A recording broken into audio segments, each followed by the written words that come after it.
kasar selepas ini. Perkahwinan campuran akan digalakkan di bumi Malaysia ni. Cina boleh kahwin dengan Melayu, tak payah tukar agama, tak apa. Semua agama sama kita akan buat.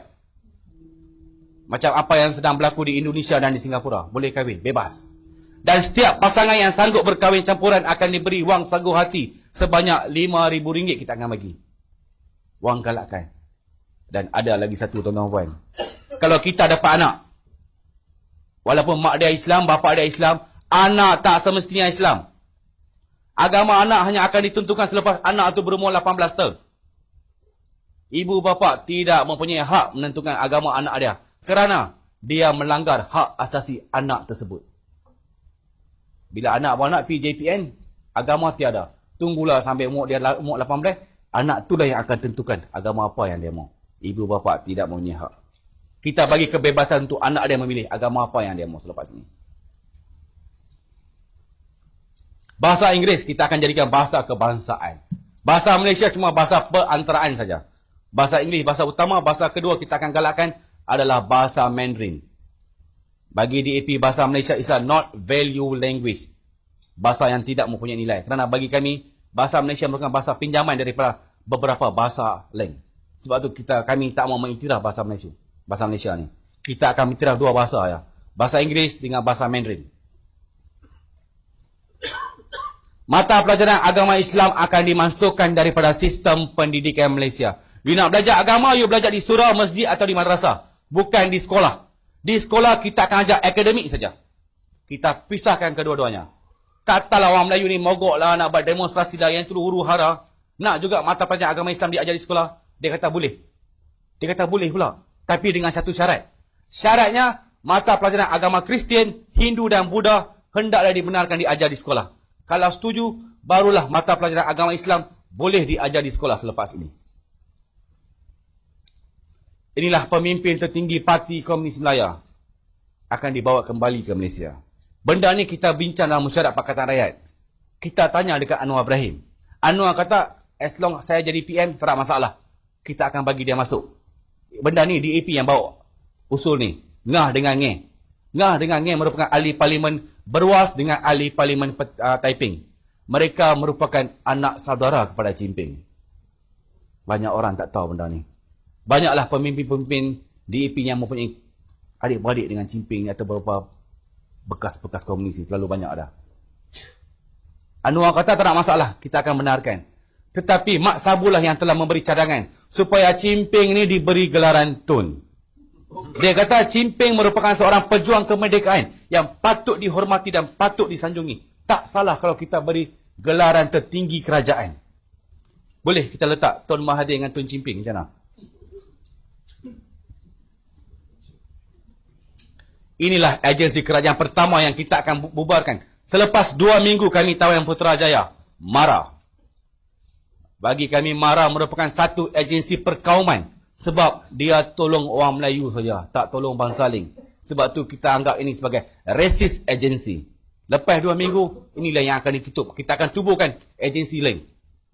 Kita akan tubuhkan agensi lain. Bukan MARA. Nama MARA akan dihapuskan. Syarikat-syarikat GLC selepas ini akan diterajui oleh orang-orang Cina. Atau orang-orang India saja. Malay is not capable to handle GLC. Di Selangor pun dah berlaku dah di PKNS. Di Pulau Pinang pun dah berlaku dah di PDC. Dah. Dia kata Malay is not capable.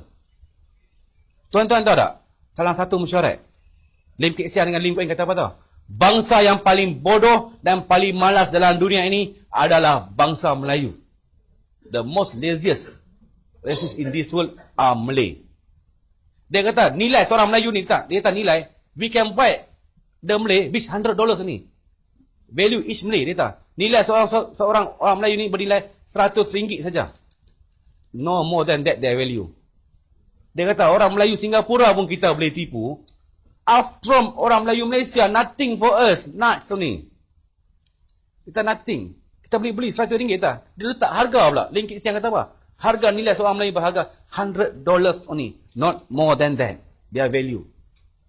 Bayangkan bagaimanakah nilai yang diletak oleh pemimpin-pemimpin DAP terhadap orang Melayu di Malaysia ni.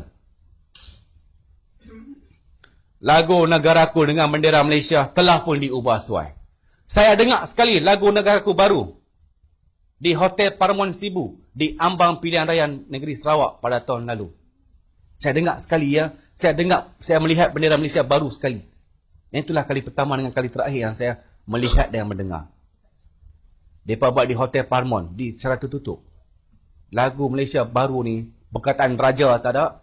Beberapa perkataan lain yang telah pun diubah suai. Melodi dia, irama dia semua dah lain dah. Penulis lirik lagu negaraku adalah seorang orang Selangor dari berbangsa Cina. Orang Selangor juga dia. Dan bendera Malaysia untuk pengataan tuan-tuan, di tengah-tengah tu, bintang tak ada, bulan tak ada. Benda lain yang ada. Warna pun telah ditukar. Tuan-tuan masih ingat tahun lalu, ahli parlimen atau DAP kata, bendera Malaysia patut diubah suai. DAP ni, sebelum dia buat satu benda, dia akan spin dulu. Kita akan spin cerita tu. Lepas itu kita akan tengok reaksi rakyat Malaysia macam mana. DAP ada 3 plan, A, B and C. Kalau plan pertama tak boleh, dia akan gunakan plan kedua. Macam mana pun dia akan pastikan benda tu akan jadi. Cuma method saja berbeza dia akan buat. DAP ni.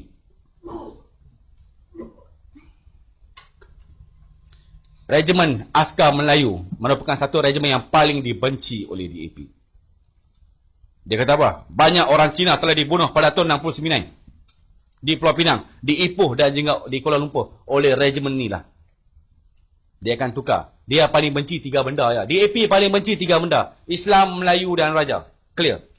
3 ni yang paling-paling dibenci oleh DAP. Dia akan tukar pada regimen Askar Malaysia selepas ni. Perkataan Melayu tu dia akan buang. Begitu jugalah Panglima Angkatan Tentera dengan KPN. Dua-dua jawatan tertinggi ni khas untuk orang Cina saja. Dia takkan bagi dekat orang lain. Eksklusif untuk orang Cina. Sebab dia takkan percaya bangsa lain. Dia takut kalau bagi kat bangsa lain, mungkin mereka boleh sabotaj atau tikam dia. Ni 2 ni khas untuk orang Cina saya dia akan bagi. Kaki tangan kerajaan. Tahun lalu Tony Poa dah kata dah. Kita akan kurangkan kaki tangan kerajaan.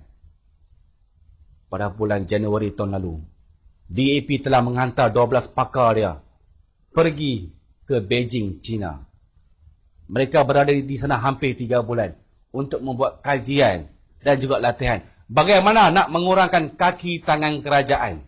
Sebab tu Tony Poa berani kata, kalau kita dapat Taman Putrajaya, kita akan kurangkan kaki tangan kerajaan. Terutamanya kaki tangan orang Melayu lah.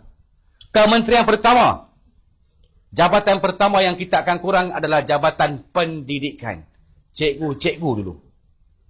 Selepas itulah kita akan pergi kepada kementerian ataupun jabatan-jabatan ataupun agensi-agensi lain.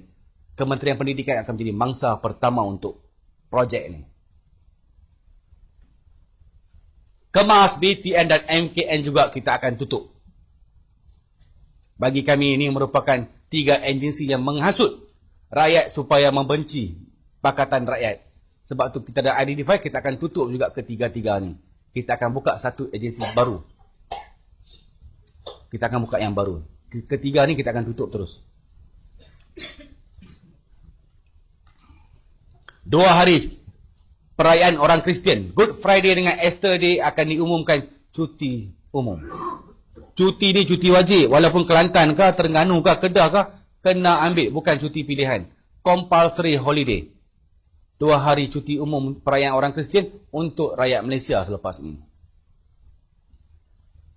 Israel